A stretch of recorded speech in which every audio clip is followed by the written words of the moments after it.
सबसे पहले तो मैं डेल्फा को अहमद फैसल साहब को वीपी वाइस प्रेसिडेंट मुजम्मिल साहब को इस सक्सेसफुल इवेंट के लिए बहुत ज़्यादा मुबारकबाद पेश करता हूँ कि उन्होंने एक बहुत अच्छा फार्मर्स के लिए, डेयरी फार्मर्स के लिए, एग्री फार्मर्स के लिए एक बहुत अच्छा इवेंट ऑर्गेनाइज कराया। मैं यहाँ प्रेजेंट कर रहा हूँ पीपू को। पीपू एक एग्री टेक ऐप है जो फार्मर्स को मार्केट के साथ कनेक्ट करती है। आप सब फार्मर्स हैं और आप सब इस बात को बहुत अच्छी तरीके से समझ सकते हैं कि एक फार्मर की जब प्रोड्यूस रेडी होती है, हार्वेस्ट रेडी होती है, तो उसका तक मार्केट तक उसकी रसाई को जितना इश्यूज हैं, हम सब पेरिशेबल प्रोडक्ट्स में काम करते हैं। एग्री सेक्टर का जो शेयर है वो तकरीबन 23% है हमारे जीटीपी के अंदर, और उसमें से लाइव स्टॉक और डेयरी का जो शेयर बनता है तकरीबन 58 से 60% के करीब लगभग बनता है। जैसे हम जानते हैं कि डेयरी और पेरिशेबल प्रोडक्ट्स की जो लाइफ है वो बहुत कम होती है। So being a agri farmer we used to face this issue कि जब तक हमारी मार्केट तक रसाई नहीं होती थी प्रोडक्ट की, और हमें मार्केट तक एक फार्मर जो 3 से 6 महीने तक एक प्रोडक्ट उगाता है, उस पर काम करता है और उसको उसकी सही कीमत नहीं मिलती, तो वो एक मायूसी का शिकार होता है। हम देख रहे हैं कि सब यहाँ वैल्यू एडिशन की बात कर रहे हैं। आई रियली अप्रिशिएट दैट जितने सीनियर लोग आए उन्होंने सब ने एक बहुत अच्छी बात की कि वैल्यू एडिशन होनी चाहिए प्रोडक्ट के अंदर, विच आई बिलीव इसको इसी तरीके से होना चाहिए। लेकिन हमें एक बात समझना चाहिए कि मीडियम स्मॉल फार्मर्स दुनिया का 80% फूड उगाते हैं, जिसमें से जो 80% फूड है वो साउथ एशिया और अफ्रीकन रीजन उगाता है। जब तक डेयरी फार्मर और जब तक स्मॉल फार्मर को और मीडियम फार्मर को हम इनकरेज नहीं करेंगे, उसको अच्छी प्राइस नहीं देंगे, ये उसके लिए इंसेंटिव है, और इंसेंटिव जब तक उसको नहीं मिलेगा अच्छी प्राइस की मद में, वो किसी भी टेक्नोलॉजी या किसी भी नई सर्विस की तरफ उसको ऑप्ट नहीं करेगा।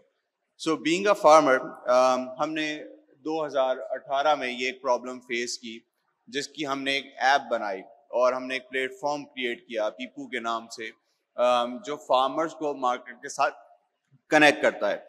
इस वक्त हमारे पास तकरीबन 3000 फार्मर्स हैं जो हमारे थ्रू ट्रेड करते हैं, और उसमें सबसे अच्छी बात यह है कि जो उनको मार्केट और मंडियों के जो रेट मिल रहे होते हैं उससे उनको हमेशा अच्छा ही रेट ऑफर होता है। उसका दो फायदे हैं। एक तो सबसे पहले मैं जैसे प्राइस को बहुत ज़्यादा फोकस है मेरा, कि उसको प्राइस बहुत अच्छी मिलती है, और जो पोस्ट हार्वेस्ट लॉसेस हैं, जो उसकी फसल कटने पे लॉसेस होते हैं, वो रिड्यूस हो जाते हैं मंडी तक पहुंचते पहुंचते। इसलिए के बीच में हम देखते हैं कि बहुत ज़्यादा एक्सेसिव लोग इन्वॉल्व होते हैं इस ट्रेड के अंदर, जो ट्रेड के लिए नागुज़ीर है, और उसकी वजह से प्राइस भी आपकी बढ़ जाती है मार्केट तक आते आते, और उसके ख़राब होने के चांसेस बहुत ज़्यादा बढ़ जाते हैं। सो हमने जब ऐप इंट्रोड्यूस कराई, वो कोविड का ज़माना था, और माशाल्लाह से उस वक्त हमें काफ़ी एग्री फार्मर्स ने रीच आउट किया। इस डेल्फा में आने का मकसद ये था कि हम किसी तरह से डेयरी फार्मर्स को भी अब रीच आउट कर सकें और उनके लिए भी इस प्लेटफॉर्म को ओपन कर सकें। सो मुजम्मिल ने जब मुझसे बात की कि हम किस तरह से इस पीपू को और बढ़ा सकते हैं और इंटरनेशनल मार्केट तक हमारे फार्मर्स को रसाई दे सकते हैं, so we have start working on it as well.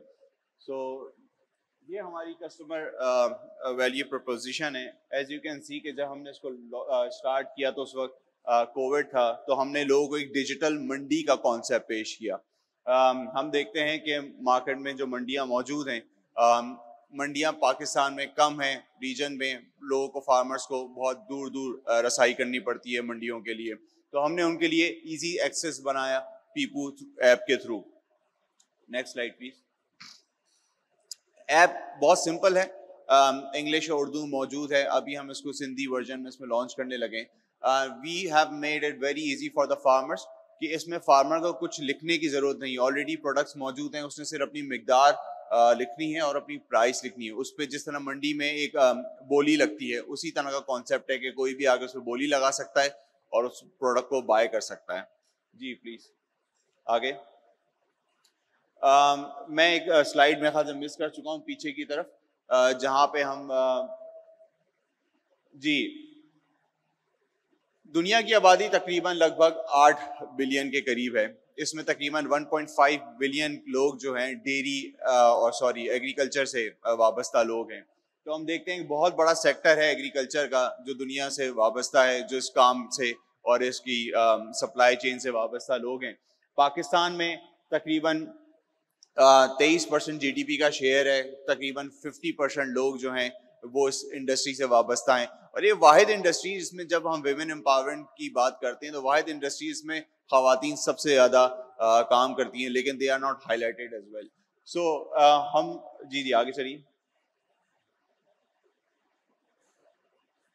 Customer segment माशाल्लाह से हमारे पास, जैसे मैंने आपको बताया कि हमारे पास 2000 से प्लस इस वक्त फार्मर्स हैं जो हमारे साथ ट्रेड करते हैं और हम हर मंथ जो है हर मंथ और वीकली हम डेयरी फार्मर्स को और फार्मर्स को एग्री फार्मर्स के सेशंस कंडक्ट करते हैं। आपको जान के बड़ी हैरत होगी कि तकरीबन 39% के करीब हमारी ऐप के जो यूज़र हैं वो सिंध रीजन से हैं माशाल्लाह से। और लोग जो हैं जो फार्मर्स कम्युनिटीज़ हैं सोशल मीडिया के ऊपर वो काफ़ी बड़ी हैं, कुछ लाखों में उनके यूजर्स हैं और दे आर ग्रोइंग। और हमारा फार्मर जो है बड़ा एक्टिवली सोशल मीडिया पे ऑपरेट करता है। आप सबकी माशाल्लाह ज़मीनें भी होंगी, आपके डेयरी फार्म भी होंगे। हमें अब ज़्यादातर अपडेट्स व्हाट्सएप के थ्रू आती है, बाकी तमाम चीज़ों पे आती है। तो ये एक बड़ा कॉन्सेप्ट था कि फार्मर्स टेक्नोलॉजी इस्तेमाल करता है नहीं करता। अब आपको सिर्फ पीपू ऐप इस्तेमाल करने के लिए सिर्फ एक घर में हाउस होल्ड चाहिए जो आपका फ़ोन इस्तेमाल करता हो, तो आप उसको इस्तेमाल कर सकते हैं। नेक्स्ट जी, ये हमारे कुछ फाइनेंशियल्स हैं। हम तकरीबन एक प्रोडक्ट से साल के तकरीबन 17,000 डॉलर के करीब हम कुछ बनाते हैं। प्लीज़ आगे। वेमेन एम्पावरमेंट की जैसे मैं आपके सामने बात कर चुका हूँ कि हमारा बहुत फोकस है कि वेमेन एम्पावरमेंट पे हम काम करें और फार्मर्स को और वेमेन को स्पेशली इस तरफ लेकर आएँ ताकि वो अपनी प्रोडक्ट्स को और अपनी हाउस होल्ड को बहुत अच्छे तरीके से चला सकें। जी, ये टीम है हमारी। ये इनिशियल फाउंडर्स की टीम है जिन्होंने इस ऐप को लॉन्च किया 2019 माशाल्लाह से। अब नाउ इज ग्रोइंग इंटरनेशनली भी। We have registered the company to US region as well and we are willing कि हम किस तरह से पाकिस्तानी प्रोडक्ट को इंटरनेशनल मार्केट तक रिसाई दिला सकते हैं। बहुत शुक्रिया, थैंक यू।